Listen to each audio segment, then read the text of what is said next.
Stopping it.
I'm here. Good morning, everybody. Thanks for joining us on Zoom. We don't have anybody in the class with us today. It's just me and Ashley. So we're going to go ahead and get started because we are a few minutes late. I do need to request to share my screen with everybody.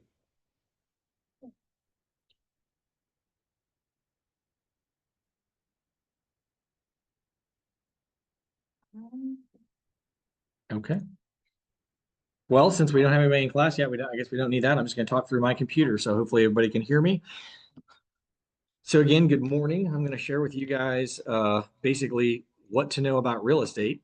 And we are going to learn, hopefully, some of you have probably been through this class before and others may not. So I'll share with you what you should know if you don't already.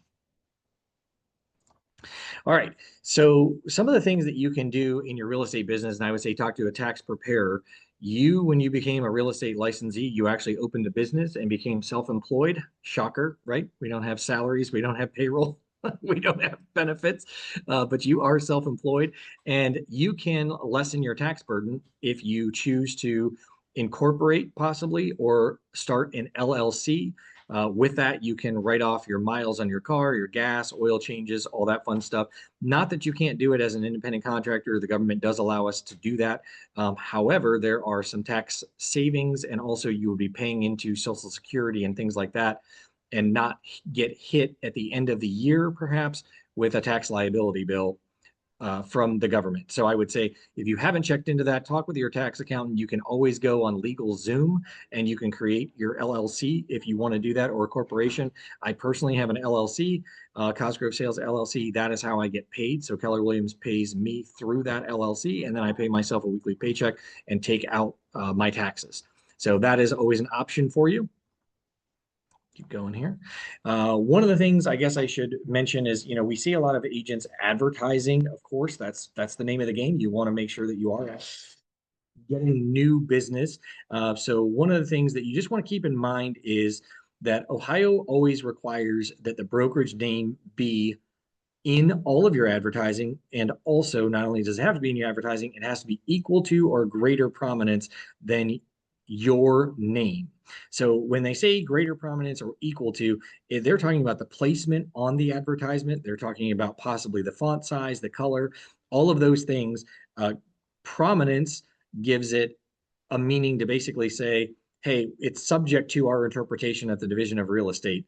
And so therefore, with that being said, always check to make sure that your name is smaller or less prominent than Legacy Group Realty. Because in the division's eyes, Keller Williams is a franchise and it is not a recognized name in the state. It's much like McDonald's or Remax or anything like that. It is a franchise name, so the division doesn't recognize it. So you want to make sure that when you are advertising, it's Keller Williams Legacy Group Realty. That is what you need to make sure is more prominent, is the Legacy Group Realty. And then also any team that you have formed, if you are forming a team after July of 2021, you must include the word team or group, and you are not allowed to use the word associates, and you are also not allowed to use the word realty. So you want to make sure that you're refraining from that. If you are a team that had the word realty, or if you had associates like Jose Medina and Associates prior to July of 2021, you can absolutely continue to use that. Good morning. That is grandfathered in. Okay. All right. And when I say all advertising, what do I mean by all advertising? All advertising is exactly that. What I'm saying is whether it's a water bottle, it's a pen, it's a t-shirt, it's a business card, you're getting your car wrapped, any other thing you can think of, it must comply with the prominence rule and also include the brokerage name. Now, I think every one of us can name a realtor out there right now with just thinking off the top of our head that has broken this rule and violated this altogether because their name is 10 times or 20 times bigger than the name of their brokerage that they're with. The Division of Real Estate does not investigate that unless they are turned in. So if somebody isn't turned in or it's brought to the division's awareness, they are not going to do anything about it. And so Deb has a question here. Can you have partners for teams? You can certainly have partners. So let's say it's, Rich Cosgrove and Deb Jarvis. You can absolutely advertise that way. You could say, I guess, something partners, blank partners, but I'm going to say that the requirement is still to have group or team in the name. So even if you have partners in there, according to the division, if you are considered a team, you must have group or team in there. So I would say play with that how you want. You know, you might be able to get away with it, but if you get turned in, they might say something to you because you're using the word partners. That was never covered during the time in 2021 when they came out with this rule. So I would say see what you can come up with. The main thing to remember though too is when you're talking about a team name, let's just say that I decided to name my team Cosgrove Group. Let's just say that that's the name of my team. Well, when I do that, I also have to advertise the name of a licensee in every single advertisement. So if my real estate signs, let's say I had put on the main part of the sign, I had Cosgrove Group LLC or just Cosgrove Group or Cosgrove Real Estate Team, then I would have to have an insert on my sign that says Rich Cosgrove, or it would have to say if I'm a group, Deb Jarvis or somebody, but every form of advertising has to have a licensee's name, and a licensee is considered a person, an individual. It is not considered a team. So the reason that Jose can get away with it and some of the others is because it says Jose Medina and Associates. It says his name in it. I think Amy Myers had Compass and Company there for a while, or that's what her name is now, Compass and Co. And she can advertise that as the team name, but in all forms of advertising, she also has to have Amy Myers in that name because she is the licensee. Compass and Company is not a licensee. So hopefully that makes sense to everyone. All right, we got another chat here. Thank you. Yep, you're welcome, Deb. All right, so with that being said, I'm going to ask you guys, and you can unmute yourselves or type in the chat or whatever. We did get a couple people to join us in person, so I'm not so lonely here sitting in this room. So I'm going to ask you, you know, based on what I just said, what would be correct out of these 4 ways that I would be advertising? Which of these answers do you think is correct? Where am I meeting the prominence of the brokerage name being equal to or greater than my name? And where am I making sure that my name and the full brokerage name is located? All right, so Rachel has checkmarked the top left where it says Rich Cosgrove, Keller Williams Legacy Group. Nope, now she's checking the second one down on the left. Rich Cosgrove, Keller Williams Legacy Group Realty. All right, so Rachel, it seems like you're saying both, and I'm going to say you are somewhat correct, but incorrect. And the reason for that is because if you look at the one on the top left where it says Rich Cosgrove - Keller Williams Legacy Group, the name of our brokerage is Legacy Group Realty. Now, because our legal name is Keller Williams Legacy Group Realty, the division says that you don't always have to use the word realty or something in. So like I'll say, for example, it might be Howard Hanna Realty or Cutler Real Estate. You can get away with Cutler, you can get away with Howard Hanna. We could get away with Keller Williams Legacy Group. You could get away with the one on the top left, but we don't have any logos, or at least we shouldn't have any logos that say anything like that. It should be Keller Williams Legacy Group Realty because that is our legal name, Legacy Group Realty. So it actually would be this lower one on the left-hand side here. This one on the top right is incorrect because my name is more prominent than the name of the brokerage, even though I have the name of the brokerage and I have Keller Williams in there. And this one is completely wrong. Thanks, Rachel. And this one is completely wrong here because Rich Cosgrove, I only have Keller Williams. Keller Williams, again, is a franchise. Division doesn't look at that. So those would all be wrong. This bottom left is the one that you really should be going with. And or I could make my name, Rich Cosgrove, equally prominent as Keller Williams Legacy Group Realty. But for visualization, I've put it this way just so you can make an easier decision. Okay. All right. All right, Rachel. Now your smiley face is carried over on the next slide. Look at you. She is so amazing. I can't do any of that. I don't know what you just did, how you did it, or how you took it away, but thank you. Yeah, I would be didn't know lost. I got the tools anyway. So okay, I'm gonna be I might have the tools, but I don't have the knowledge. So thanks for doing that. All right, so advertising a listing. Let's talk a little bit about advertising a listing. The first question you always have to ask yourself is when you're advertising a listing is the listing mine? Am I the listing agent? If the answer is yes, then of course you can advertise that property anywhere that you would like that's legally allowed. If you If the listing is not yours and you say no, well, the next question is, does the listing belong to Keller Williams Legacy Group Realty? If the answer is yes, it belongs to Keller Williams Legacy Group Realty, legally you have the right to advertise it. However, as a courtesy to your fellow agents at this brokerage, I would say to you that you should reach out to that agent directly and ask them if you are allowed to advertise your listing to solicit buyers. Because believe it or not, we actually have agents here that say, I don't want you advertising my listing. Yeah, I know it's out there on all the different websites, but the leads come to me and I'm the one advertising and paying for it. I want to capture these leads. Or perhaps I have a team and I want to capture those leads for my team. I don't want somebody else calling you. And who better, perhaps, that might know the listing better than the listing agent sometimes, right? So I would say those are the questions that you need to ask yourself. And then if it is not a Keller Williams Legacy Group Realty listing, then you need to make sure that you are getting the principal brokers or managers written permission from that additional brokerage in order to advertise that listing. If you do get their permission, you still have to pay tribute to that agent. So let's say, for example, I think that Howard Hanna has an amazing new listing. It's a contemporary house, and that's my style of buyer and my style of house, and I'm passionate about it. And I say, Howard Hanna, can I advertise your listing? And they say, yes, you can. I would still have to post that as Rich Cosgrove, but then I would have to give nod to say, courtesy of Howard Hanna Real Estate Services or whatever it is, and the agent's name. I don't have to put their phone number in there, but I definitely have to pay homage to the fact that that listing is not mine because I don't want to misrepresent the public either, that they're going to call me and think that I'm the listing agent. So we have to be careful of that. One of the questions, it's not on here, but one of the things that I have seen coming up lately, because when business gets lean, a lot of questions happen. How can I get more business and do business? We have had the question of, can I do open houses for sale by owner, and can I do open houses for a different brokerage? The answer to both of those, as much as I hate the answer, is yes, you can.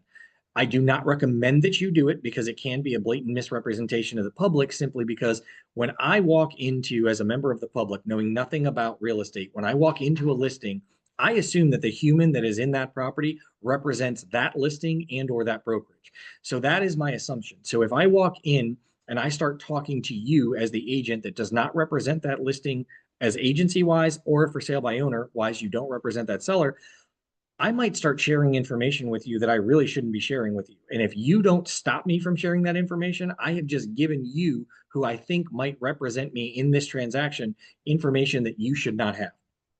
So that is why I say it's a misrepresentation of the public. So really, you should protect yourselves and not do open houses that are other brokerages and or uh, for sale by owners. Yes. So I asked you this question.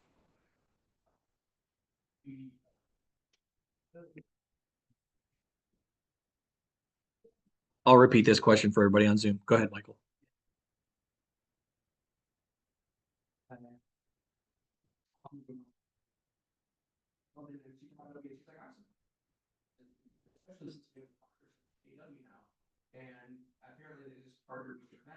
Mhm. The Ryan Holmes development. Yeah. Holmes and also Pulte. Well, for Pulte. Yeah. So for those of you on Zoom, I'm going to reiterate kind of what Michael was saying, and that is recently he asked me the question about doing an open house for a local builder. Now that builder happens to have a relationship with Keller Williams Shervinick Realty. What the builder doesn't understand is Keller Williams Shervinick Realty is separate than Keller Williams Legacy Group Realty. We may all have the same ownership and we may be under the same umbrella, but in the division of real estate's eyes, Legacy Group Realty is different than Shervinick, is different than Elevate, is different than Living. Even though they all have the Keller Williams name in front of them, we are a franchise business model. The division of real estate does not recognize that Keller Williams. So when a builder is saying, well, I'm surprised that your broker would say no, is because they don't understand the laws of agency in the state of Ohio. They don't get it. They think Keller Williams is Keller Williams is Keller Williams. And that's what the public thinks. And that's why I say to you, that they don't understand that Legacy Group is different than these other brokerages. And so for those purposes, when they walk in, they assume that Keller Williams means Keller Williams no matter who you are or where you are, no matter if you're walking in California or walking in Florida or Ohio. And that is not the case at all.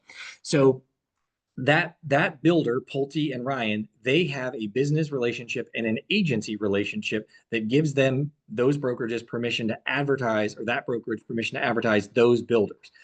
The builder can say all day long, yes, go ahead and advertise, hold open houses, do all these things. But when the public comes in, they don't know it. That's the first reason. The second thing is too is if Keller Williams Chervinick has that relationship with those builders, and you start advertising that you can help those people, what is going to happen? We know when you go to the builder, typically, especially a Ryan Holmes builder in Pulte, you don't really represent the client. They're going to pay you a referral, and that's what they call it. You are getting a referral. You don't technically represent them. Your agency disclosure doesn't say that you have an agency relationship representing the builder or the buyer. They write it on a contract that is written for the builder, by the builder, by the legal counsel that represents the builder. And so your client thinks, oh, I have Michael here with me. He's my agent. He's representing me in the transaction. When something goes wrong, I'm calling Mike. And then when something goes wrong and Mike calls me back and says, hey, I don't really represent you in this transaction, that is a misrepresentation of the public again, to where when they file a division complaint, if they do, then the division's going to say, what are you doing in this transaction in the first place? Because you don't represent them. You're getting paid a referral, but getting paid a referral doesn't mean that you have any agency or fiduciary duty to this client.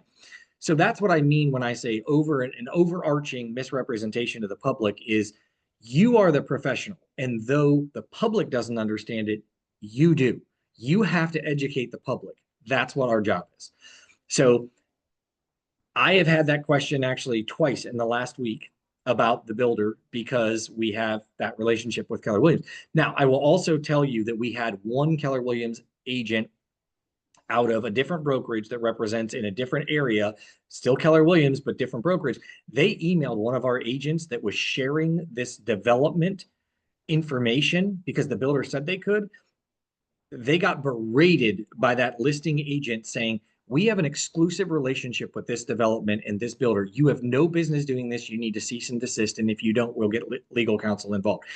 We don't want those complaints. We don't like those complaints. So even though you don't think that you're doing something against, you're not doing anything wrong in your mind and you're not doing anything deviant, you're not intentionally misrepresenting somebody, that does not mean that that is still not the case.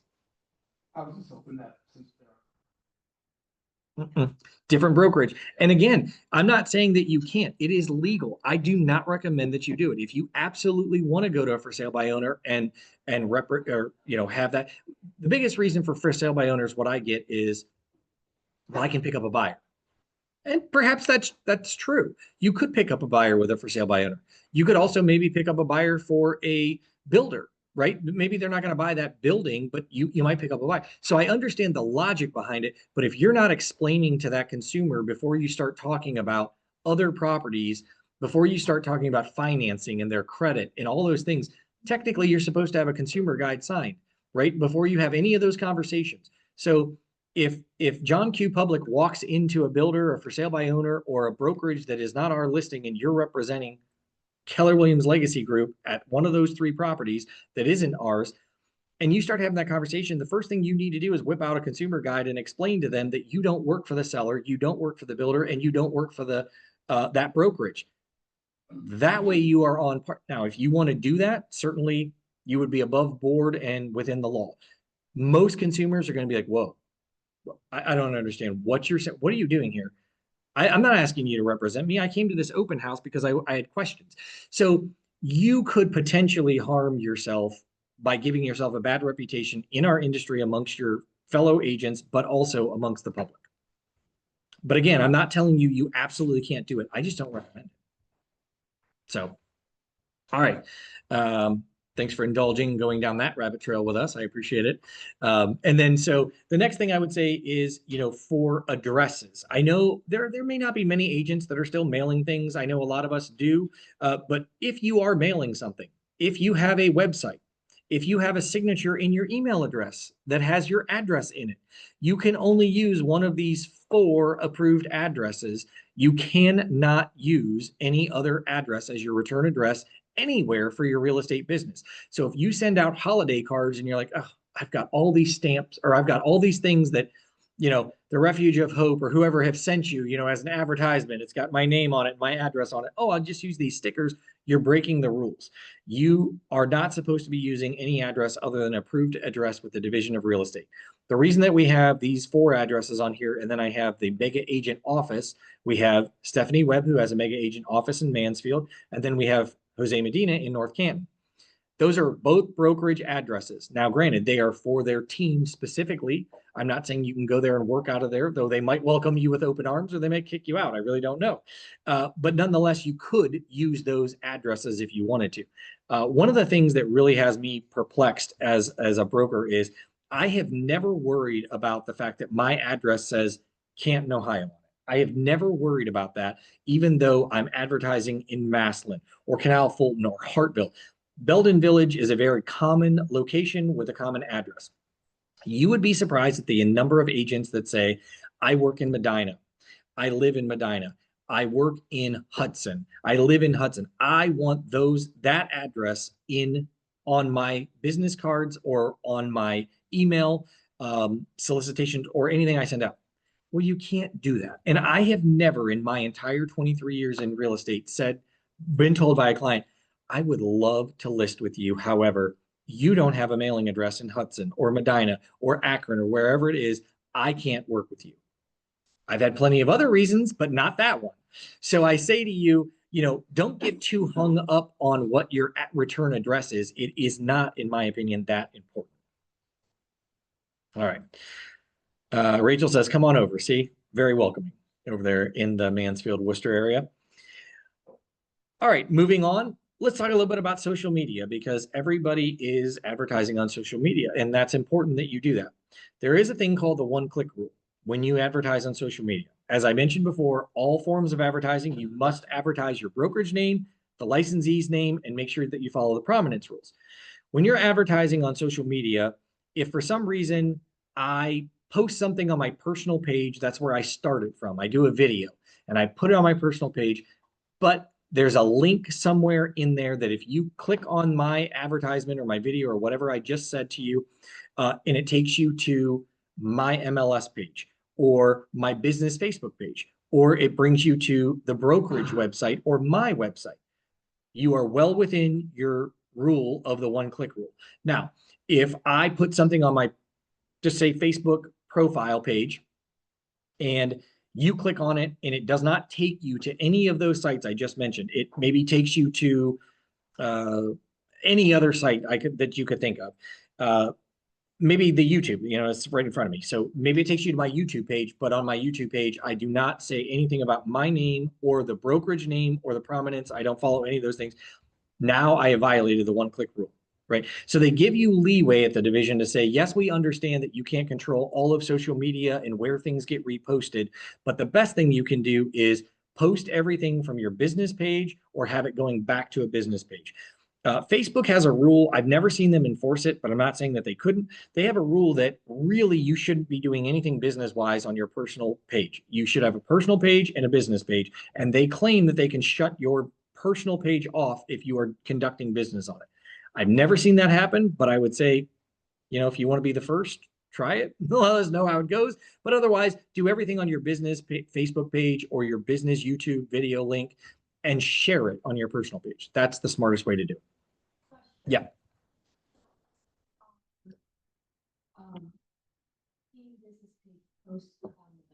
Yeah. Mm-hmm.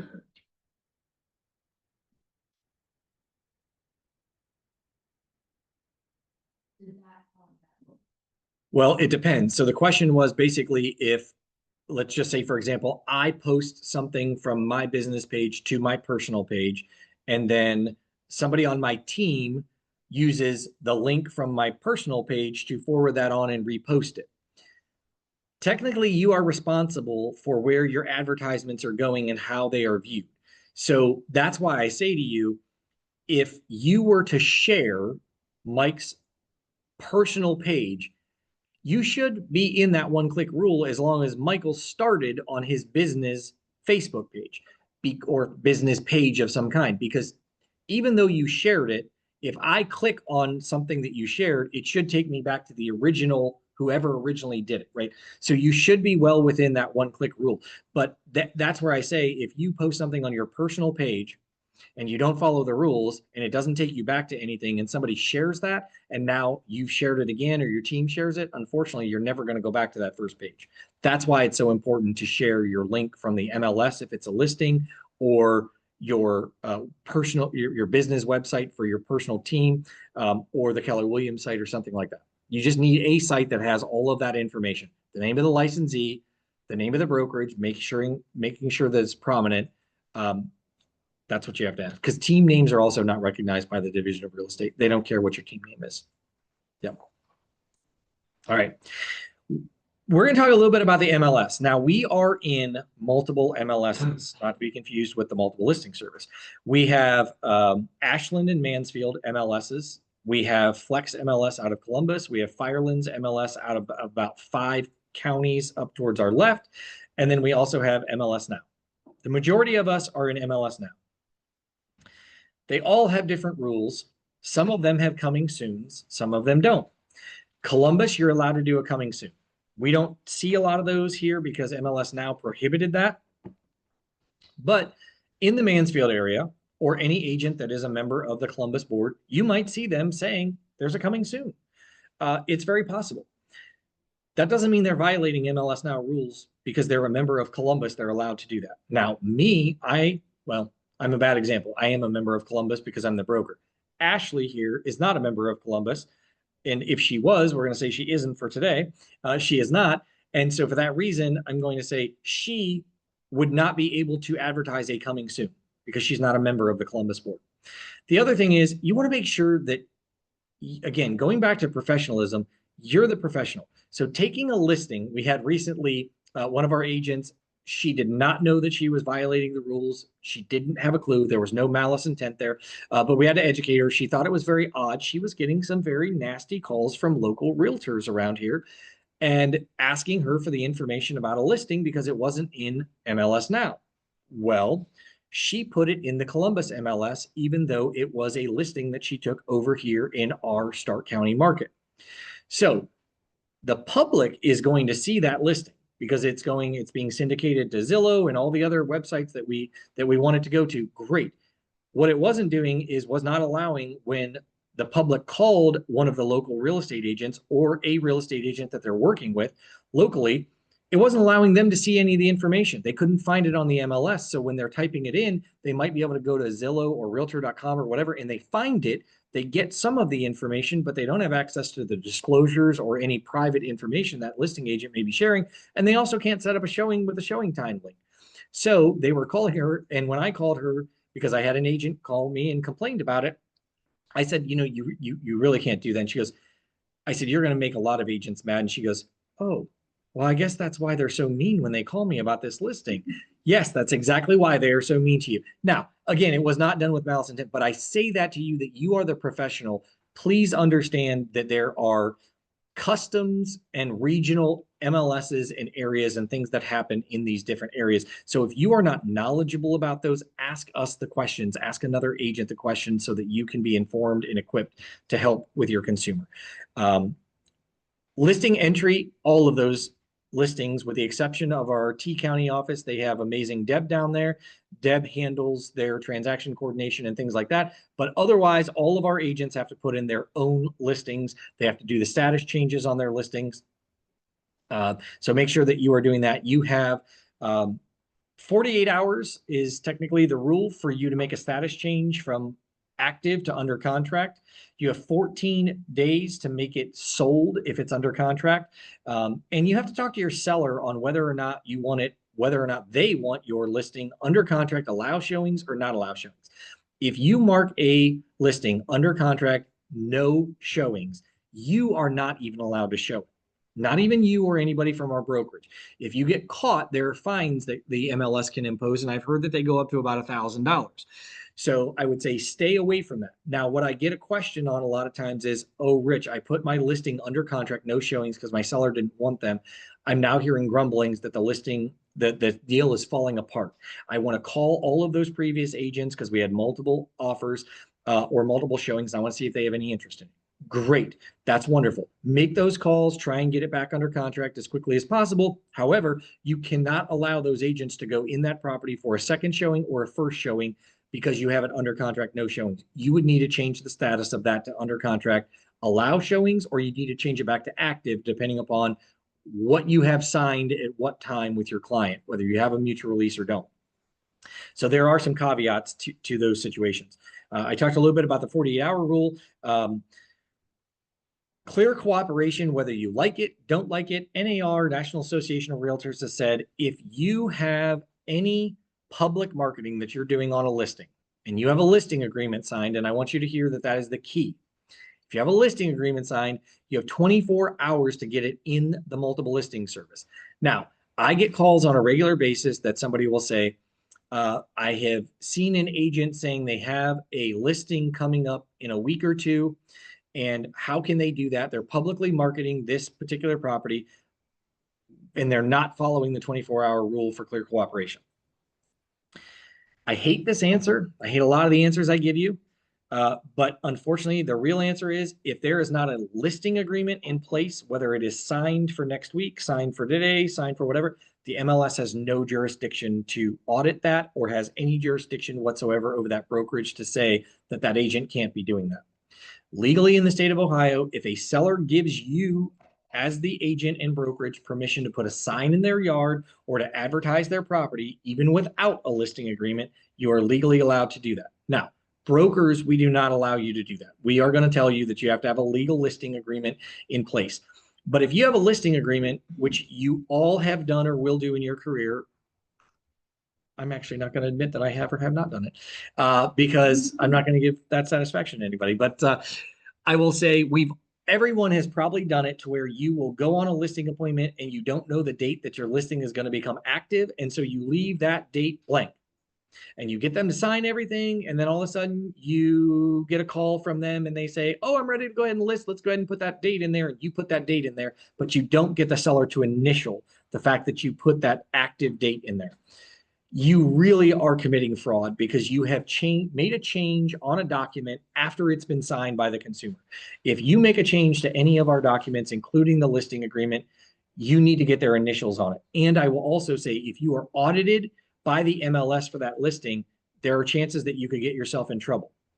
More importantly, as much as we love to trust our consumers, you can't trust the consumer. Buyers are typically liars and sellers can be your best friend until they're not. It's just the way that it works in this industry. I have had several agents call me and they'll say, Rich, I have a listing agreement. It's signed by the seller, but we didn't put the beginning date or the end date in the listing agreement because we were not sure when they were ready to list it. And for that reason, they were waiting to call me and I was going to fill it in later. What can we do? The answer is nothing. In order to have a legal listing agreement in the state of Ohio, you have to have a beginning date and an ending date. You can't make the change after the fact. So I say that to you to tell you that there are things in our control and there are things beyond our control. If you're not following the rules, I can't help support you and the MLS will not either. So make sure that if you are doing any kind of public marketing, you're getting it in there within 24 hours if that's what the listing agreement calls for. Okay. And then MLS classes are available.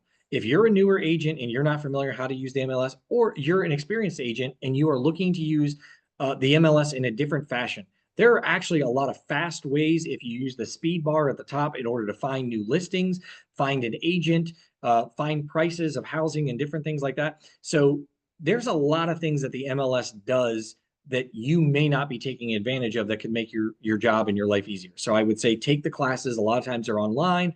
MLS now has a satellite office at the Stark Trumbull Area Realtors building here in Stark County. In fact, they have a class today. I think they had about 12 people signed up for that class today. I'm happy you're with me and not them, but nonetheless, you could have been there and learning something for your MLS. And I'm sure the other MLSs, whether it's Ashland, Mansfield, Firelands, and Columbus, they all have probably online trainings as well. We'll talk a little bit about temporarily off the market. That's what TOMK means. We don't see this a lot. We really don't see it a lot. But let's say, for example, you have a seller that says, oh my goodness, my furnace went out, or my relatives came into town, there was a death in the family, I need no showings to happen for the next week on my property. You have an option. The seller has an option. I can either take the property off the market and withdraw it without release. saying that there are no showings and I've taken it completely off the market, so it's not advertised or syndicated to any websites. Or I could do TOMK, which is temporarily off the market. And if I do that, what I'm saying to the seller and to the public is this listing is coming back, and I'm going to tell you the date that it's coming back because I have to put in the broker remarks BOM, back on market, and then you have to put the date in the broker remarks.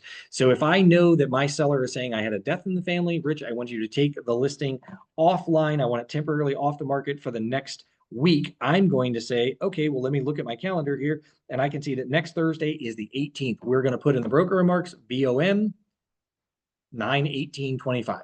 Now, I also get the question then that says, hey, wait a minute, what happens if the seller calls me and says, I want to move that date up?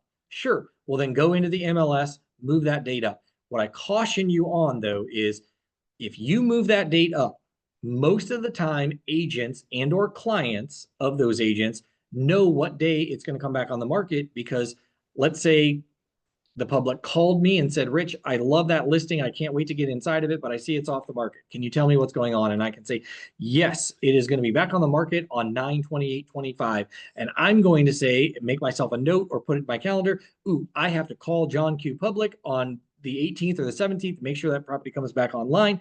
And then that darn listing agent put it back online on the 15th instead of the 18th, like they said they were going to. I missed it. It's already under contract. And now my client is angry with me. Right.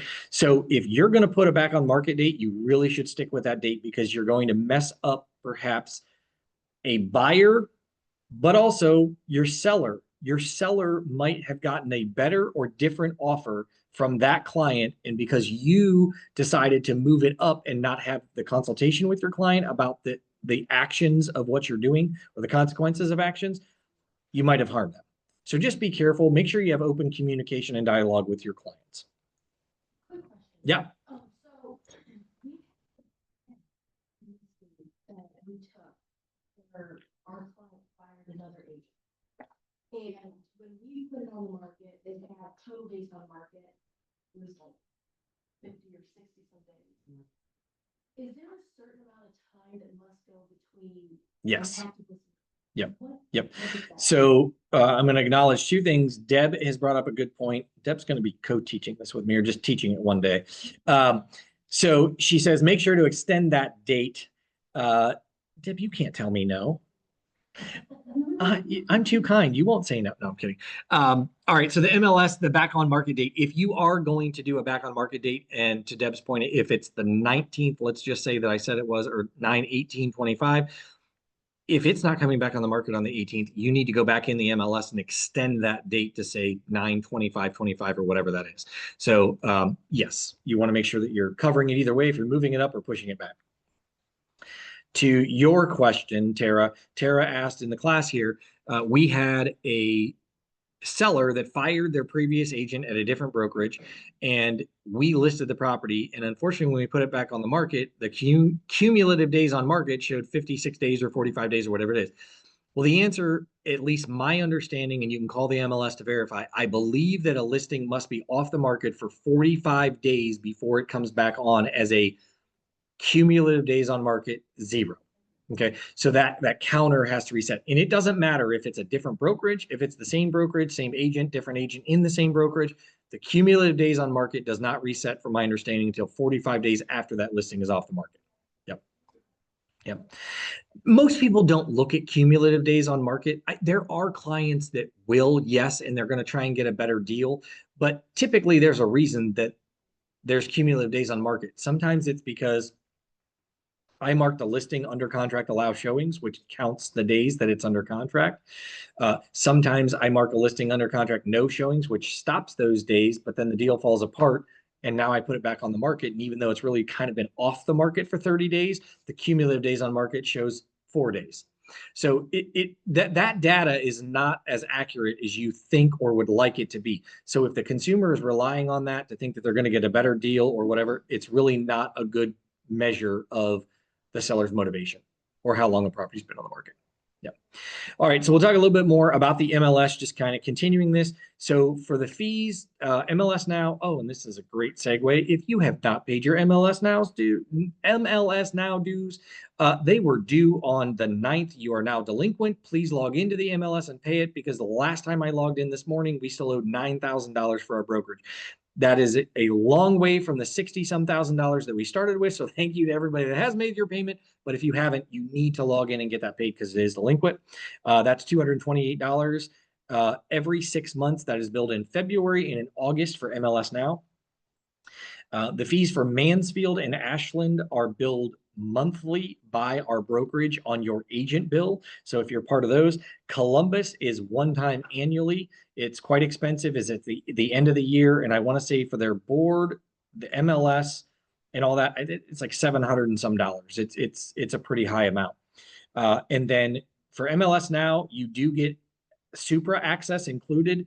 Supra is the blue box that is the electronic version of a lockbox. I highly recommend it. Most agents don't use it, but I will tell you that the reason I say that it's highly recommended to use is simply because in the event that a seller's home gets broken into because of a lockbox that you used, a combination lockbox that somebody was able to pry open with a screwdriver, or a buyer or a buyer's relative or child or something saw the code that you put in the lockbox when you opened it, or you left the tumblers on the code when you left, or forgot to close the lockbox up, and somebody gains access to that key and it goes to court, a seller is going to, I envision a judge or a seller asking me this question.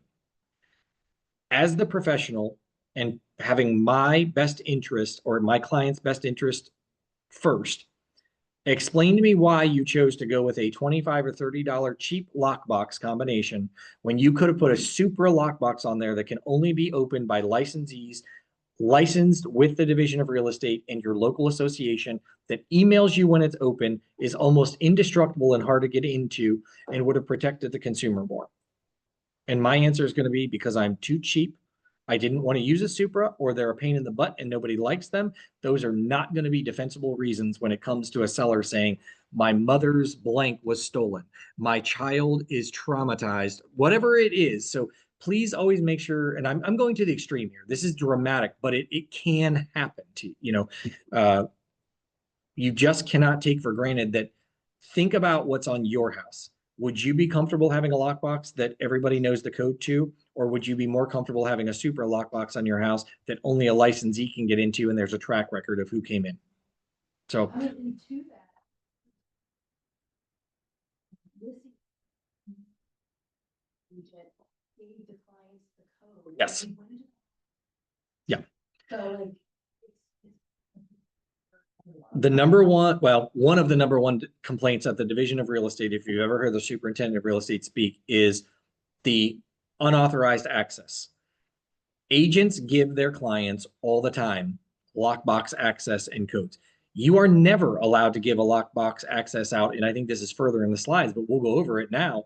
You are never allowed to give a lockbox code out to an unlicensed person, and you are not allowed to give a lockbox code out to a licensed person without the seller's permission. And if the seller's giving permission, you better have it in writing.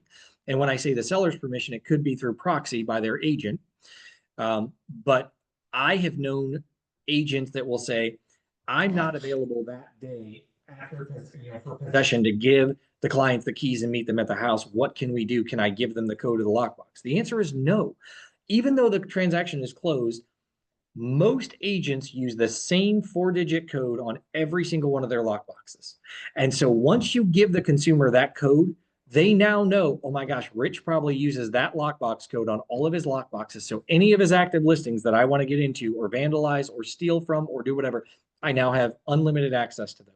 And there's no record of anybody going in and out, because I have no idea who these people are that remembered that 4-digit code. So I say that again, it's very dramatic, but it can happen. And I just ask, what would you want in your house? Right. So photo count, you must have at least one photo in MLS now. The only exception is vacant land. I think that's the only exception, if I'm not mistaken, but you have to have an exterior front photo of the property.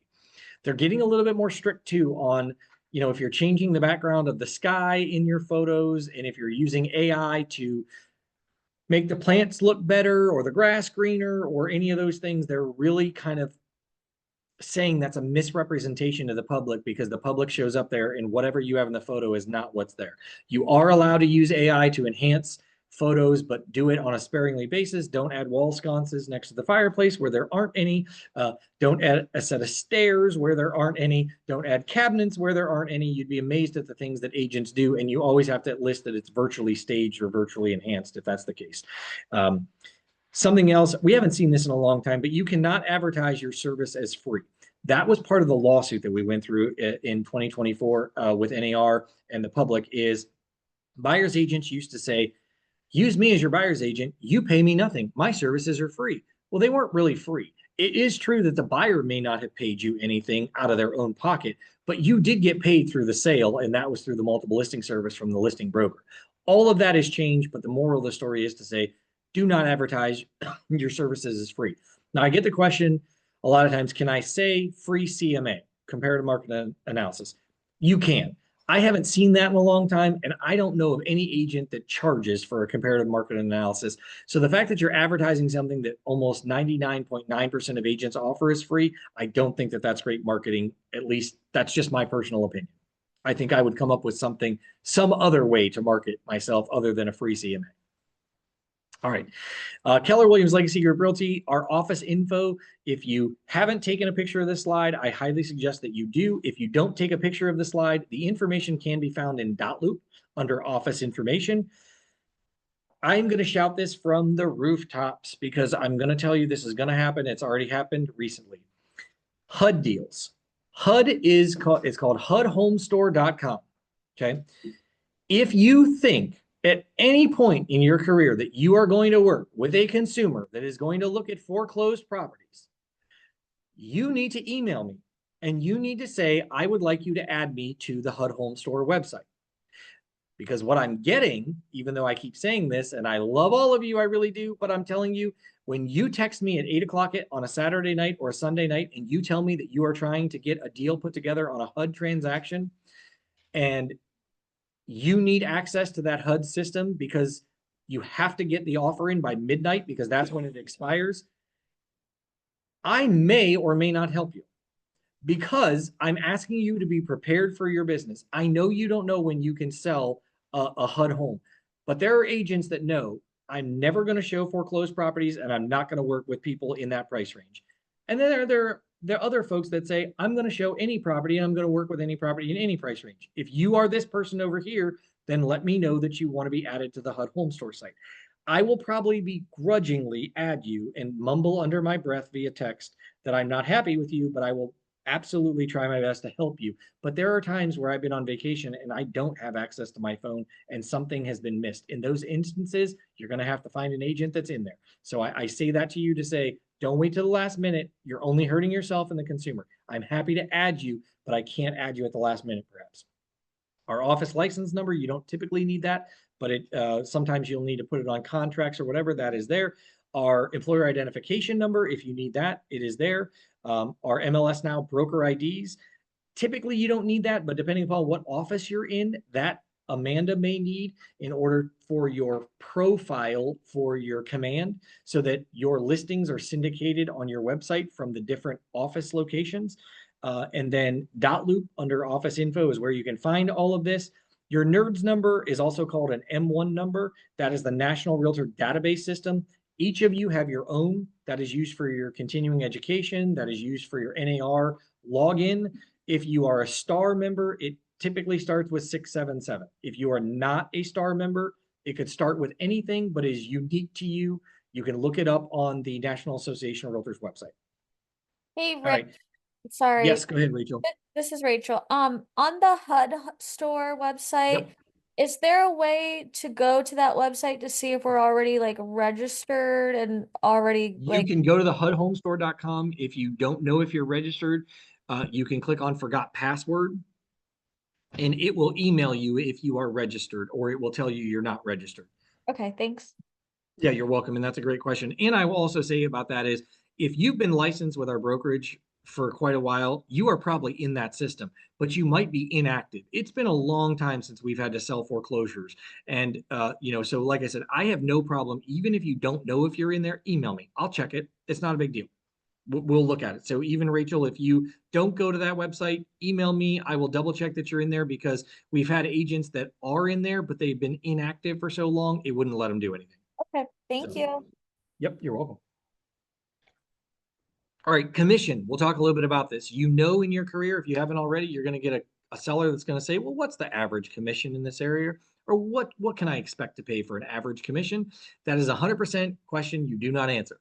You cannot answer because that is not legal for you to do so. That violates the Sherman Antitrust Act. And so what you need to say when a seller or a buyer asks you, what is the average commission that is in this area? Or what can I expect to pay?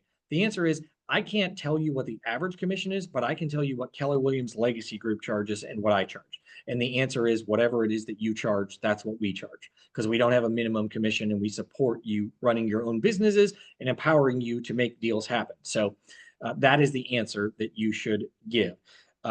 Command commission requests. We are still going through command for commission requests. If you don't submit a command commission request, you are not getting paid. And when you submit that, my recommendation is that you should submit it about 2 weeks prior to the closing of your transaction. You are welcome to submit it immediately upon an accepted offer if that's what you choose to do. I don't typically like to do that because I never know if my commission is going to change, if the closing date is going to change, whatever might change, by the time we get through inspections and negotiations and things like that. So I usually wait a week or two before. Now, the most important part of this is your command commission request. What that does is that triggers our auditor, our compliance auditor, to go into your dot loop and make sure that you have everything that you need. So if you wait till the last minute to do that and our auditor doesn't get to you, maybe it's a 3-day holiday weekend or whatever, and your check comes in on Tuesday and you're like, oh my gosh, I need that money. You may not get that money until you won't get that money. But you may not get that money on Tuesday, but you will not get that money until you've completed your compliance checklist. So you've got to make sure you're giving the auditor time to look at that. And if they don't have something, they'll email you and let you know they don't have it. If you run into a situation where a seller refused to sign something, or, oh my gosh, this person was awful to deal with and they're never going to sign what I forgot them to sign, then call me. Reach out to me. We'll figure it out. Oftentimes we are able to work on that. If the seller or buyer won't re-sign something that we ask them to, a lot of times we can waive it. And I'm just going to say, do this for the next time. Okay. We talked a little bit about compliance. You all know what you are required to turn in. There is a compliance checklist in dotloop. If you're unfamiliar, it's broken down by the transaction that you're having, whether it's commercial, a lease, a listing, a sale, whether you're a dual agent or not a dual agent. The $295 additional commission charge, most brokerages charge that. We use that to help keep the lights on, to pay our staff and make sure that you guys have profit share. If we did not charge that $295, believe it or not, we wouldn't be profitable with profit share and we wouldn't be keeping the lights on. That fee is the difference between you having profit share and us making payroll and having this beautiful facility for you and not being able to do it. There are realtors that say, I'm not going to charge it. That's fine. Don't charge it. You will end up paying it. If you are on the 80/20 plan here at Legacy Group, you do not get any of the $295. That goes directly to the brokerage. But if you're on the 70/30 plan, you're going to get $100 out of that $295. So if you do 70 transactions in a year, that's an extra $100 times 70. So that can definitely help and go in your pocket. And then blanks on the contracts for commission. You'll notice that on our purchase agreement, there is a spot, lines 12 through 14, I believe it is, that says what commission you're asking the seller to pay on behalf of your buyers. That's the only spot that commission should be on our purchase agreement. The only two places that it should be on a sale, or I should say the three places it should be on a sale, is the purchase agreement, if you're asking the seller to pay it, your buyer broker compensation agreement that dictates what commission the seller is paying to who and what commission the buyer is paying to whom. And the third place would be on your buyer agency agreement that you had with your consumer. So those are the only three places. And on the listing agreement, that's the only place your listing commission is typically listed. Okay. All right. Showing time. Showing time has a lot of great features. You are very lucky, and we are very lucky, because for $7.50 a month, we get the full version of showing time that not all brokerages provide. Yes, it's true in the MLS. You're going to see the link for scheduling a showing, Showing Time has done that as a courtesy, and you can do that through almost every listing on the MLS, but it doesn't give you the back end services that you're getting provided for the $7.50.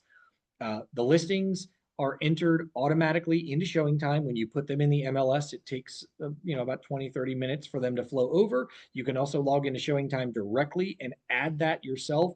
I tell you to kind of refrain from doing that because it might show up as a duplicate if you add it and the MLS adds it at the same time. But the things that you can do through Showing Time are setting up your client's email for feedback. It is a great time saver if you put the information in there up front, that you've got your seller's cell phone number in there for showings, you put their email address in there for feedback, and the feedback goes to them automatically while you're out still doing your business and helping other clients. You can block out times that sellers don't want showings, days that they don't want showings. The showing reports is actually really cool. The market that we're going into right now, if let's say I have a listing in Perry Township between 200 and 240,000 and I've had 0 showings on it, I can go into Showing Time and do a report that's going to specifically target Perry Township listings between 200 and let's say 250,000, and it's going to tell me how many showings have been set up on all of those listings and when they were. That's great feedback for your seller so that they can see that if you've had 5 showings in the last 20 days, maybe you're outperforming the rest of the market in that area. Maybe you're underperforming. Maybe there are no showings happening in Perry Township between 200 and 250,000. That is great for you to be able to provide that to your seller. And I highly recommend you do that if you have any stagnant listings as you talk about a price reduction. You can text, email, and phone call. You're contacting the client the way they want to be contacted directly from Showing Time, which is great. You have the go and show option, which is wonderful. It just simply texts or emails or calls the client to say, hey, you have a showing on your property. You don't have to touch it. If an appointment's required, who's it going to call? Is it going to call or text your client? Is it going to email them? Is it maybe you? Maybe you have an older seller that says, I don't want to call from an automated number. I don't want a text message. I want you as my agent to call me. Great. It can text you and say, hey, there's a showing request by ABC Realtor, that this company that wants to show your property. And then you call your seller to set up the showing. And again, it's the $7.50 a month. We have kept that the whole time I've been here from 2018. We have never increased that price, and hopefully we don't have to anytime soon. But those are great services that Showing Time offers. Who signs a listing or a purchase agreement? This is always a great question that I get. It depends. And I say it depends because on a listing, if you're a single person, if they are a single person, they're probably the only one that has to sign that listing agreement. If they're married, you need both of their signatures on it. That means the husband and wife. Don't forget that we have same-sex couple marriages. So I have seen in my career where agents have totally forgot about that. Somebody doesn't wear a wedding ring. They've got one person to sign, and all of a sudden you get to closing, and that other person that they're now getting a divorce from or doesn't like them realizes they're selling real estate and goes, I'm not signing that. I'm not doing that. So please make sure you ask the real question. Are you married? Don't assume because they're not wearing a ring or that they are a same-sex couple that they're not married. Please ask those questions. If somebody is getting a divorce, you need to know that. They need to trust you. They need to make sure that you know that because you still have to get the divorced person's signature. I had one time at a house in Bridgewood years and years ago. I got the listing from another agent. They fired that agent. They were unhappy with. I got the listing. I talked to the seller and said, I need you and your wife to sign the listing agreement. And he said, well, the other agent didn't do that. And I said, well, I have to. We have dowry rights now. And he said, well, you can't have my wife's signature. And I said, well, she has to sign at closing. Like, I have to get it. Does she not exist? Like, I'm probing. He was very reluctant to tell me that she was in prison. And we had to send a closer to the prison to get her signature on the closing documents. So I'm just telling you that you're not going to get away from it. They can lie to you. They can do all these things, but title is going to figure out whether they're married or not. A trust, there are different types of trusts. There could be a living trust. I might have my house in a trust and maybe I'm a trustee. Maybe my spouse is a trustee. Maybe neither of us are trustees, but my mother-in-law is a trustee. You need a copy of the trust. You need a copy of those trust documents to see who can sign on behalf of the trust. Sometimes it's one person, sometimes it's 2 people. Sometimes there's an estate that has a trust and you need to know who is the trustee and who can sign. Sometimes there's a court administrator that has been assigned that can sign. And sometimes there is a power of attorney that can sign, and you need a power of attorney document to prove that. Now, one of the things I will tell you is a power of attorney dies with the person. If I'm dead, whoever is my power of attorney, that is also dead. That you do not get to sign on my behalf once I'm passed away. There has to be a trust or a will or an estate or an executor. Mike, did you have a question? Yeah, so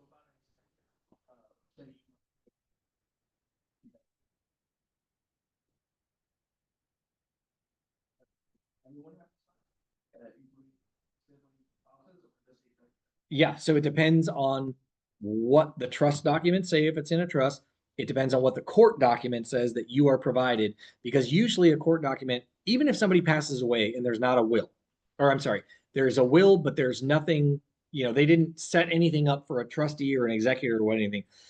What happens is with a will, probate will be opened and the court will assign an administrator or an executor. It's going to be a piece of paper. It's going to have a judge's or a magistrate's signature on it. It's going to say this person is allowed to sell the real estate or do whatever. That's what you're looking for. It really comes down to the situation that you're in. If you have 5 siblings and the parent said, upon my death, all of my kids become the owner of my property and all of their kids are married, you're getting 10 signatures at closing because there are dower rights in the state of Ohio. We're only 2 states left that have it. So unfortunately, the answer is yes. Everybody would have to sign, perhaps, but if I had 5 children and I left one of those children as my executor, only the executor has to sign. The executor does not, dower rights are not going to apply to the executor. That is a position that the court has given them or a will has given them. That does not matter. But if there are 5 siblings or I have 5 children and I leave the house to one of my kids and that person is married, then both of them have to sign. One of the things that we learned, and I'll tell you, I've given you some bad advice once or twice, and I'm going to admit that I've given you this advice because I was not aware of this until more recently.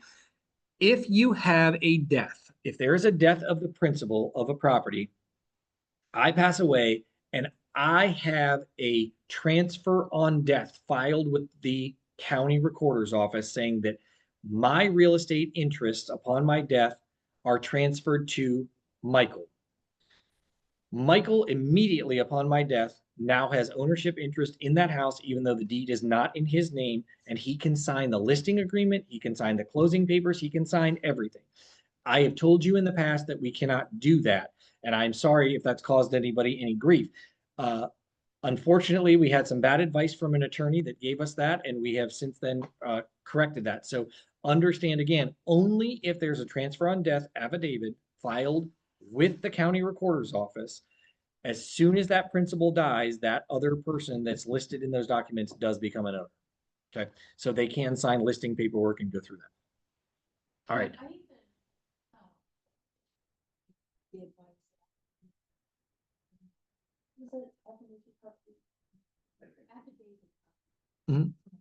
Sure. If the title company requires, so Tara's asking a question, the title company required an affidavit from you or from your mother, then yes, you would have to do that to file it's an affidavit in death transfer is what it is. So if you had somebody that passed away and they had that, the title company is still going to require the affidavit to be filed, but the ownership interest in the property was enough upon death that you could have signed any listing paperwork for that property. Yes. Yep. All right. And so then the purchase agreement, again, we go to married, right? So it could be that one person in a marriage is the only person that's on the loan and that's the only person that's buying the house. That's fine. That's completely allowed to be the case. If the lender says there's only one person, even though they're married signing, that's fine. It takes 1 to buy and 2 to sell in the state of Ohio. That's what you always have to remember. It's okay if one person buys, but 2 to sell if they're married. A trust, the same thing. Who is the trustee? Get a copy of the trust, understand what they're signing. The title company is going to need a copy of the trust anyway. So you really have to make sure you understand what's contained in that trust and who can sign. In a state, get the court documentation. If it's power of attorney, get the power of attorney.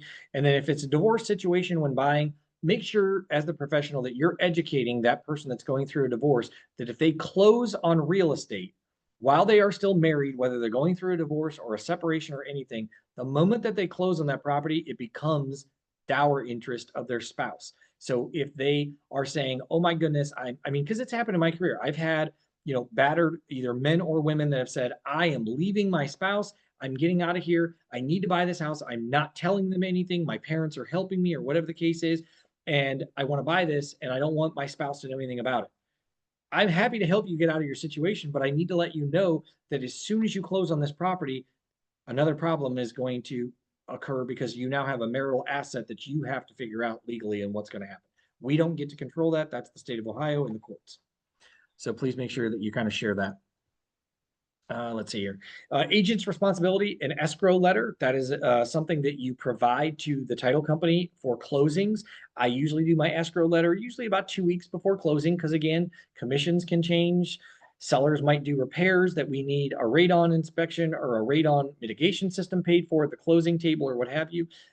We ask, is there a home warranty? Who's paying for it? So you put all the information in there so the title company can use that to make sure that everybody is getting paid what they're owed in a transaction, as well as the co-broke information, if there is any, a closing date, and then lender and loan officer information, because it's great when you work with wonderful title companies that call the lenders and processors for you to check up on the loan so that you don't have to worry about doing that. But it is your responsibility. It is not part of compliance, but I don't know of any title company that doesn't ask for an escrow letter before closing. Okay. Choosing a title company, your license allows you to sell anywhere in the state of Ohio. I don't recommend that you do that unless you know where you're selling in the state of Ohio and understand their customs, their practices. However, it is negotiable between a buyer and seller. You as the listing agent or the buyer's agent don't get to decide who the title company is. And your client, even though I've heard plenty of customs, is the old school rule, well, it's buyer's choice. No, it's seller's choice in our area. Great. It can be whatever custom you want it to be in your area. The law says that the seller and the buyer get to choose. So it is 100% negotiable between them. Don't lose a deal over a title company. I can name 5 agents right now on one hand off the top of my head that will tell me every single time that I write an offer on their property, they're going to say, well, my sellers worked with this title company before and they just love them. Or they're going to say, well, we have a simultaneous closing, even though they don't. And they'll say, it would just be much easier if we use this title company. Don't lie to get a deal, together. I mean, most people know that a seller and a buyer don't care who you're using for a title company, but you want to use a reputable title company. That is one of the most important things. We have American Title Solutions. We have the ABA with them. It's called an affiliate business disclosure. Whether you are a partner with American Title Solutions or not, there is an affiliate business disclosure. Bless you. In .loop, that is for a non-member, meaning that you are not a partner of ATS, but because Keller Williams Legacy Group is affiliated with them, you have to get that signed if you're using American Title Solutions. Any questions about title? Okay, we're gonna move on. Home warranty, we do have a relationship with America's Preferred Home Warranty. Registering the warranty has changed a little bit over the years. It is required for you to have either a decline or an acceptance on the America's Preferred Home Warranty form. The reason that we require that, even though the purchase agreement says yes or no, does the buyer or seller want it, who's paying for it, is because America's Preferred Home Warranty will pay $3,700, I think it's $50 of your E&O deductible. Your deductible is $5,000 for E&O insurance. You are responsible for that deductible should you get sued, and we have to invoke our E&O insurance to represent the brokerage. Just by getting that form signed, whether your client declined the warranty or accepted the warranty, America's Preferred Home Warranty will pay $3,750 towards that deductible, leaving you on the hook for a lot less than $5,000. That is a great peace of mind for you. You do not have to register the decline of the warranty. You just need the form in .loop. They are working on getting a platform up and running. It sounds like it might be in the works or has been in the works, but they're getting a lot of pushback where agents have to go on and have their clients decline online in a portal, or you have to go online and register the warranty in the portal. We have not been told that we have to do that yet, but I will tell you it's probably coming at some point because everything's electronic these days and online.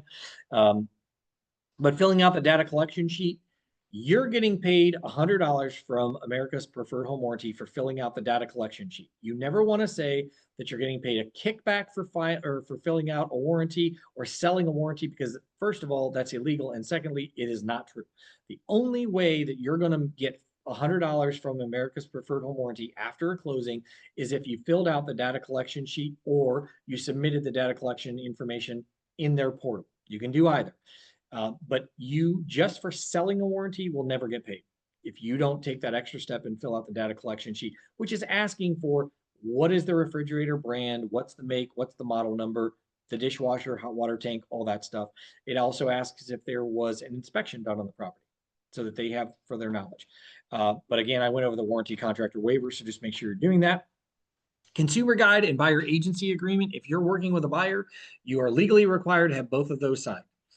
So the consumer guide to agency, I will tell you, I'm going to guess that 60 to 70% of agents nationwide do not get a consumer guide to agency filled out or signed when they show a property. They probably aren't even doing the buyer agency agreement yet. Either way, you are violating Ohio Revised Code if you don't do that. So before I meet with a client, or when I meet with a client at the very first house that we're meeting at to see, I am presenting them with our consumer guide to agency that explains how agency works at this brokerage. I can represent buyers, sellers, be a dual agent, go over all that with them. I legally have to present that with them, ask them to sign it, and give them a copy of what they just signed. If I don't ask them to sign it and I don't give them a copy of what they just signed, I have broken Ohio Revised Code.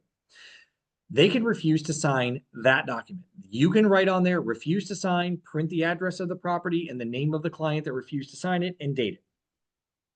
The buyer agency agreement, on the other hand, cannot be refused to sign. I am hearing in different areas that brokers or agents are saying, well, I presented it, but my client refused to sign it.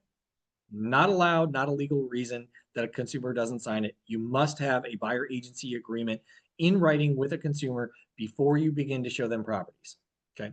So you can get it signed electronically. You can get it signed at the house when you first show up there. I do not recommend doing that. You should be doing it prior to when you're meeting with the client, because they may not want to sign it then. And now you've shown up to a house, you're standing in the kitchen perhaps, and you're going to go, well, guess what? You've made it through the front door and you see in the kitchen, now get out because you didn't sign this. Okay. Now, if you're the listing agent and somebody calls you and says, I want to see your listing, you are exempt from getting the buyer agency agreement signed. You are not exempt from getting the consumer guide signed. And you, more importantly, better get it signed when you're a dual agent or before you're a dual agent. Okay. If you call me and you say, Rich, I showed this property to these buyers, or I showed this property to a buyer that wasn't mine, I wasn't representing them, it was my listing, and I didn't get a consumer guide signed, and or I didn't get a buyer agency signed, I can tell you now, don't worry about calling me, because the answer is I cannot help you. You have created a problem where they call it kind of the doctrine of clean hands when you're going into court. If you don't have clean hands going in, the court's not going to help you. I'm the same way. You don't have clean hands coming to me, I'm not going to be able to help you, because I have no legal recourse whatsoever to help you get paid for that client because you violated the law. We will be the ones getting in trouble at the Division of Real Estate, and we're not going to turn ourselves in or air our dirty laundry to the Division of Real Estate. So I would say to you, make sure you get those signed. It's very important.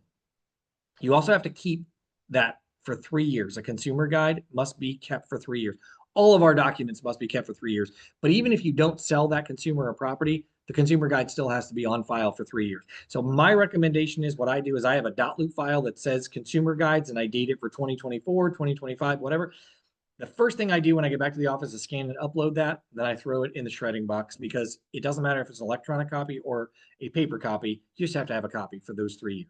So even if you never see that client again, if for some reason the division comes to you and says, I need a copy of the consumer guide because I know you showed this property that day and this time and you don't have it, you're going to be in violation. Okay. And that means we're in violation as the brokerage too, because we're trusting that you're doing that. Let's see. If you're on the phone and you're going to start talking about financing to a client, legally, you're supposed to get that consumer guide signed before you start that conversation. Now, we're all guilty of the fact that we will talk to clients and say, well, you know, the lender that I typically work with, you need a credit score of this, but that doesn't mean that you must have that credit score, or tell me what your credit score is, or a typical down payment could be for FHA 3.5%, or whatever the case is. It's always different for each consumer and can be. And so you just need to make sure that you're not on the phone with a checker from the Division of Real Estate that is calling you specifically to see if you are going to follow the rules and the law. They are out there and it has happened. All right. And then it's signed per client. It is not signed per house you show them. So one consumer guide is good. I also get the question too. We wrote an offer 3 months ago. I had the consumer guide signed 3 months ago. Do I have to get it signed again? If the client doesn't mind signing it again, great, but it's not required. You have it from before. It's the same client, same relationship. You're fine. An acceptable time frame, I would think, would be within a 6-month window. If you've worked with a consumer within 6 months, you've written 3 offers, and you're using the same consumer guide and perhaps buyer agency agreement that you've extended or whatever, that should be fine. If you go over a 6-month period and you haven't shown them a house or anything, I would say get another one signed just to be on the safe side, because Our documents don't change very often, but I can't promise you that our consumer guide's not going to change at some point, depending upon how the rules and regulations are with the Division of Real Estate. We keep our forms as updated as possible in .loop, but I can't promise you're always using the most updated version if you aren't using what we have in .loop. Yep. And then showing a house. This is something that I very passionate about is look at the broker remarks or the showing remarks when you are showing a property. There is nothing worse than an agent not shutting off lights when you've asked them to shut off all the lights, not locking a door when you've asked them to lock the door, not leaving the basement door cracked because their cat has a cat litter box in the basement and now their cat has defecated in the kitchen because you showed the property at 8 a.m. The cat pooped at noon and you were the only person in the house and they couldn't get back downstairs. They're not going to be real happy with you. So pay attention to what those remarks say in showing time. Never leave a door open for another agent. You know, I know Mike, but what I don't know is, did Mike do his continuing education? Is Mike's license active? I might know Mike from Keller Williams or wherever I am located from. Maybe I'm with Cutler and Mike and I go get beers 2 nights a week. But Mike didn't tell me that he forgot to pay his dues or his license is expired because he didn't do his continuing education. And I'm showing a house and I know Mike and like him and say, Mike, here's the key, here's the lockbox code or whatever. And I walk out the door of the house and give it to him.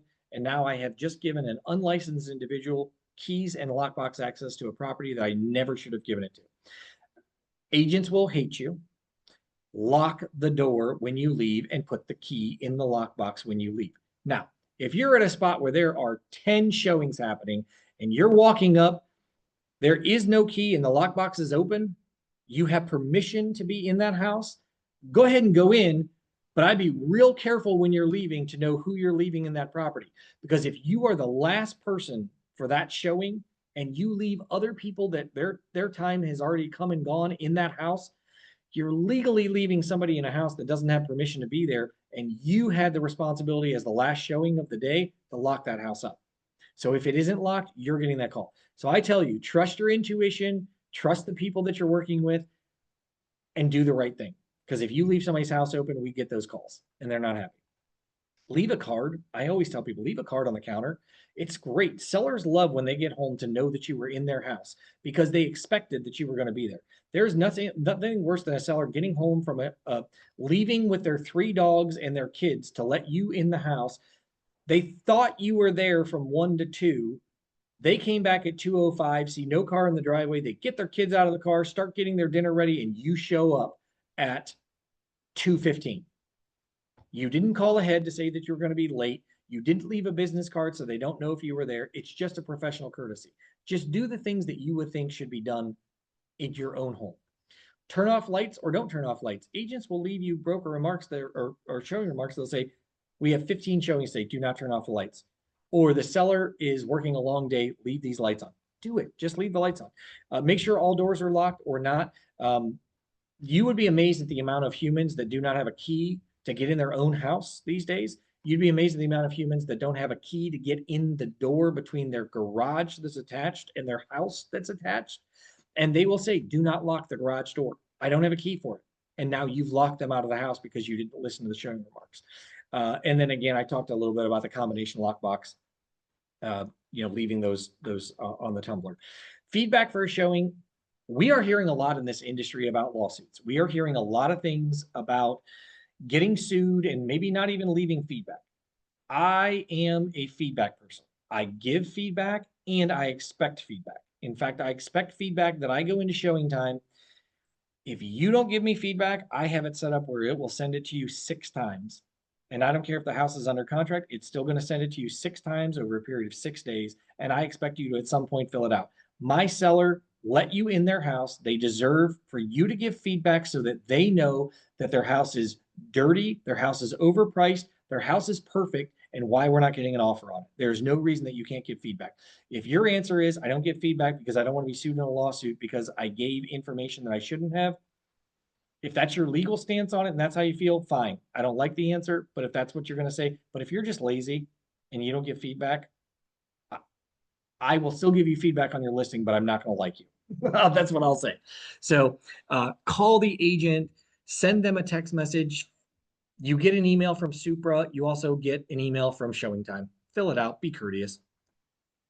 Winding down here, I'm only going to keep you for maybe another 5-10 minutes, and I've had you take questions after this. Working with agents, be courteous. This is not about winning or losing. There's an amazing number of agents that have egos in this business that think that they must win or they must lose. My philosophy is if we get a deal together, I don't think that anybody won or anybody lost. If you gave me a counteroffer and your counteroffer is $1 or $1,000 more because your buyer is that person that has to win, great. We still got the deal together. Your buyer feels good or you feel good. You won, I lost. Oh, sad for me. I'm still going to be courteous and we're still going to go about our business, right? So it's not about winning or losing. It's not about being right. It's not about being wrong, but you are going to work with those agents again. And you may not think that you are, but you will work with them and you're really going to hate your actions or their actions when you are on the opposite side of what you're going through or what they're putting you through. When I submit an offer to a listing agent, and I was an absolute a-hole to that agent before, they're going to remember that and they're going to say to their client, you know, I worked with this guy before and he was an a-hole. And I don't know that this deal is going to be worth your time going through it. I think we should work with XYZ agent. You might not think that happens, but it does. So pay attention to be courteous. Follow the rules. Don't give any information away. I'm going to say good agents ask the question, what do I need to know about your offer, or what can you tell me about your buyers? And with all good intentions, or the seller, all good intentions, you spill your guts. They're moving up here from Columbus. They have to find a house. They got to get their kids into school. They got to do this. Well, you have just let that listing agent know that your buyers are a little bit desperate, and they're probably going to be able to counter or get full price, or they're going to be able to get their favorable terms because you shared too much information. Or you have a seller that says, I don't want people to know that we're going through a divorce. I don't want people to know that I'm moving out of the state or out of the country on October 3rd. I don't want people to know that because they're going to think I'm desperate. Then don't tell them. Find out what you're allowed to say and what you're not allowed to say. And then know when to call versus text. I am a huge call person. If you text me and it's something I need more details of, you're going to get a call from me. That's just the way it works. And I don't care whether it's because I'm the broker or because I need to talk to another agent. I prefer the phone. I want you to hear the inflection in my voice. I want to hear the inflection in your voice. I want to hear whether we're angry at each other, happy with each other. Maybe you're having a bad day, whatever the case is. Your clients want to hear that too. So know when to pick up the phone. Just because you're a person that would rather do things on text, you may not get anything solved that way. We have gotten more deals together over as a brokerage period and over my career, just simply because we picked up the phone and were able to work with these agents instead of sending them a text message that seems short or abrupt or rude. You shouldn't take a text message as short, abrupt, rude, happy, sad, whatever, but we do. We read into it, especially depending upon the day we have. Earnest money. Earnest money to me is an absolute joke. It is something that we have to do in real estate. I say have to do. It is written in our contracts. It is not legally required to constitute a purchase agreement. Cash is never acceptable. Personal check, you can write a personal check and you can have a cashier's check up to $10,000. If it's over $10,000, it's got to be a wire. You need to cover in the contract who's holding the earnest money, who collects the earnest money, which you really should not be collecting earnest money. In today's world, there's no reason that you're meeting with your client, collecting a check and taking it to the title company. Let them take it to the title company, let them mail it to the title company, or better yet, use earnest on the title company website and deposit their own money.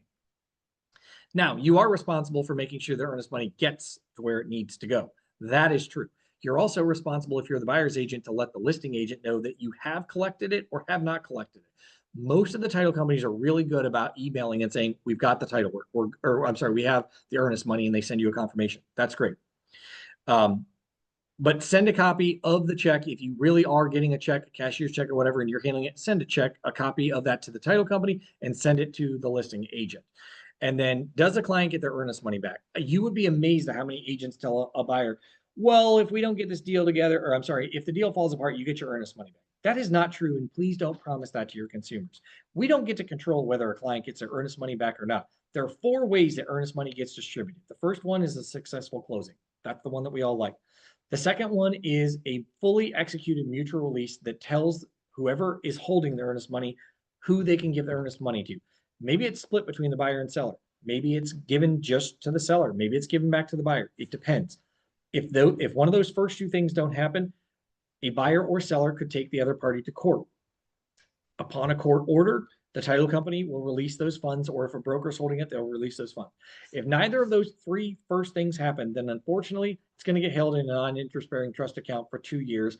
And then whoever's holding that money is able to write the check back to the party that deposited it with them.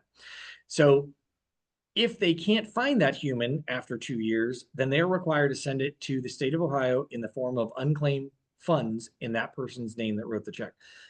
I don't care that grandma fell down the stairs and no longer wants to buy the house. I mean, I care, but I don't care if when it comes to earnest money. I don't care if somebody is in the hospital and they cannot get up and they can't move forward with it.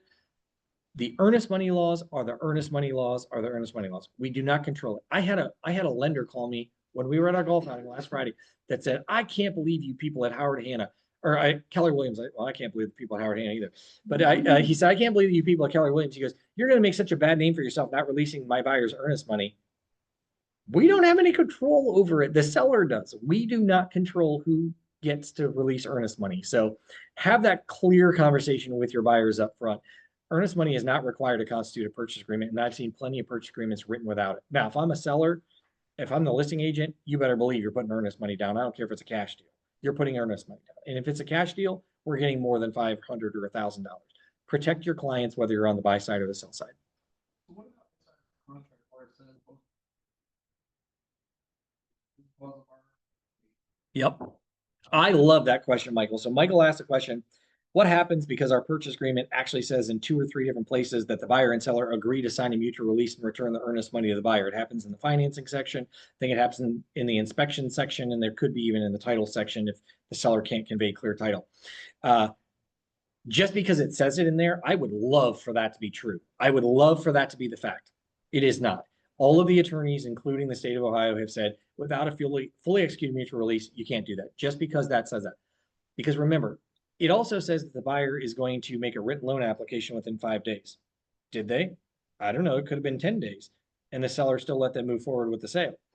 Did they complete the inspections within the 7-day window that they said they were going to? That purchase agreement says a lot of things that buyers and sellers don't follow. Our purchase agreement does not say time is of the essence in it, which leaves our dates a little bit flexible. Not always flexible, but it can be.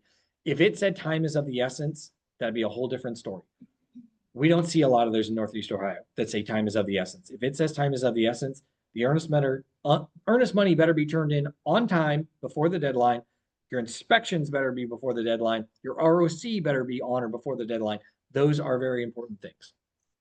We have one slide for questions after this one. Seller net sheets. If you haven't used Title Capture app, I don't care what title company you're with. I prefer that you're with American Title Solutions, but the Title Capture app is amazing. You do not have to have any guesswork in order to do a net sheet for your seller or a buyer prepared estimated closing cost sheet. Either one of those can be done in the Title Capture app. And the reason it's so important is I've actually won listing agreements. I've won listings by taking a seller settlement sheet, a net sheet, an estimated settlement sheet to a listing agreement or a listing. I am baffled when I've heard that because I'm just like, okay, I'm glad that you're hiring me. That's a bad reason, but I'm glad that you're hiring me. And I cannot believe there's an agent out there that is not taking a settlement sheet to their listing appointment with their seller so the seller understands all of their costs that they're associated with selling real estate, because it's more than closing costs. We actually had an agent that did not do that. A seller told them, I want $400,000 after everything. That I'm walking away with $400,000. If I don't walk away with $400,000, I'm not signing anything. The agent didn't do a net sheet at the listing agreement, didn't do a net sheet when they got an offer on it. We had to make them give up all $15,000 of their closing, of their commission. And we had to cut, the title company had to cut costs just so the seller would sign for that closing, because we did not do our job and provide them with good service. So I'm telling you, you want to know what you're walking away with. You would want to know, and so does your seller. So do that. Any questions? We are an hour and 28 minutes in. I'm happy to take any questions, whether it's related to this class or not. But if not, I'm going to let you guys get back to your day. Okay. Well, then, thank you, everybody. Oh, Paulette, I see you doing something, Paulette, but you're not unmuting yourself. So She's trying. All right, we're gonna give Paulette a minute to figure out Zoom. It's 2020 again. Paulette's new to Zoom. Can I unmute her? All right, There we I'm going go. to I attempt. think I did Oh, it. there she is. So, real quick on the check, like copy of the check to the listing agent. Um, I traditionally will black out a copy of the checking account number of my client when I send that.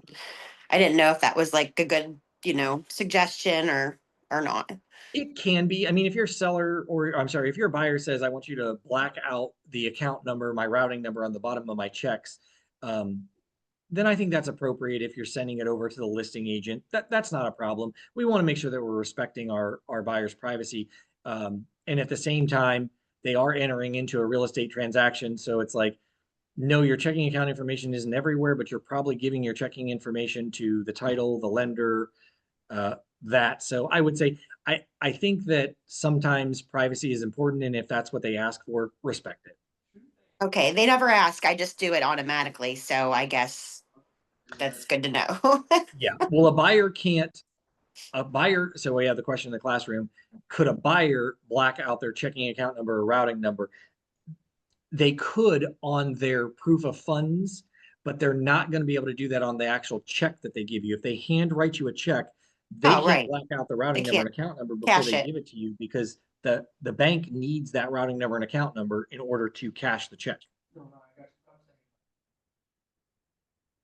you. Well, you're smart not to touch the check. So what he said is, I'm not going to touch that check. I'm going to let them take it directly to the title company. Smart, but I will also tell you that if you are working with certain clients, they may not have the means or know-how to do something online. They may or may not be able to drive, and they may just want that extra customer service that you are going to go pick that check up and take it to the title company for them. So even though it is not recommended that you do it, you can do it. So yeah. Any other questions? Oh, yeah, go ahead. Yep. Mhm. And I thought I heard past sheriff's auction. Okay. Yeah, so we have a question here in the class that was talking a little bit about the HUD home store and foreclosures versus the sheriff sale website. So HUDhomestore.com is basically Fannie Mae and Freddie Mac. There are other websites that will come about, but that one I have to register you on is HUDhomestore.com. That is where the federal government has foreclosed on an FHA, possibly, or a VA loan, a government-backed loan of some kind, and they have taken the house back through the foreclosure process. So they are selling it. Sometimes, like HomePath.com is another one. That's the Freddie Mac site. HomePath usually will rehab the house, typically, if it's worth it. They'll put some money into it and then they'll list it with an agent. So you could register yourself on that one, but HUD Home Store you can't. So it's a foreclosure website for the government. But the sheriff's department must have a sheriff's sale on every foreclosed property because Ohio is a lien law state, meaning that I own my home, it's in my name, but I have given permission for the bank to put a lien against my property. So the bank doesn't own it. Even though we think that they do, they don't own it. I own it. So they have to go through the legal foreclosure process, which means the sheriff has to then sell the property at the sheriff's sale. The bank can bid on that property at sheriff's sale. They will have people at courthouse steps bidding on it for them. That's how they get the asset back. Doesn't always have to happen that way. You could be at the courthouse steps bidding on that foreclosure, and the bank says, yeah, we don't want that house back. You got it for X amount of dollars. There's also auction.com. Auction.com is another foreclosure site where sellers have not made their house payments for a certain number of months, and they're still living in the house. But rather than going through the foreclosure process and the cost of it, the bank will work with auction.com, auction the property off, and then they will go through the forcible foreclosure process on the back end, which takes a lot less time because now they have an end buyer and they can expedite the process. And then you buy the property with the previous people that didn't make their payments in it. So you will learn that in this business, right now we have less than 1% foreclosures, less than 1%. There was a time where we had 5 and 6% or even probably higher. So that's why I'm saying to you, HUD Home Store is so important, is because if you are going to work with, you think, a client that is going to buy a foreclosed property, that website I have to register. The rest of them, I don't. And by the way, a sheriff's sale is never guaranteed that the property is going to sell at a sheriff's sale.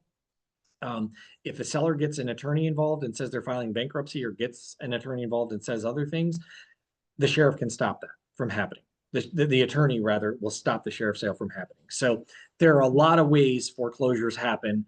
There are a lot of different websites, but there is no list of all of the websites or list of all the foreclosed homes. The best place is to go to the sheriff's sale website for delinquent property taxes and foreclosures, but you don't know where it's going to end up. You know, if it's going to get listed with a realtor, if it's just going to go through the foreclosure process there, if it's going to end up on auctions.com, you never know. Yeah. I have another Alright. question. Yeah. I do have someone that's house is listed on the MLS for foreclosure that they asked me to list. Mhm. And I said, well, I can't list it while it's listed with another brokerage and it's foreclosed on. And he said that I can call his asset manager and that they said that I can list it. I've never heard of such a thing in 13 years. So have you Yeah. ever heard of So, something like that? well, all right. So Paulette's question or statement is that an asset manager, which is typically who you're going to work with at a bank, that's the asset manager, they're in charge of the foreclosures, reached out to her or somehow connected and said, yes, I know that we have this property listed with XYZ brokerage, but we also want you to list it as your brokerage. And Paulette said, I can't do that, which is the right answer. Now, the reason it's the right answer is because we only have exclusive right to sell agreements. That's all we have. And we have exclusive buyer agency agreements.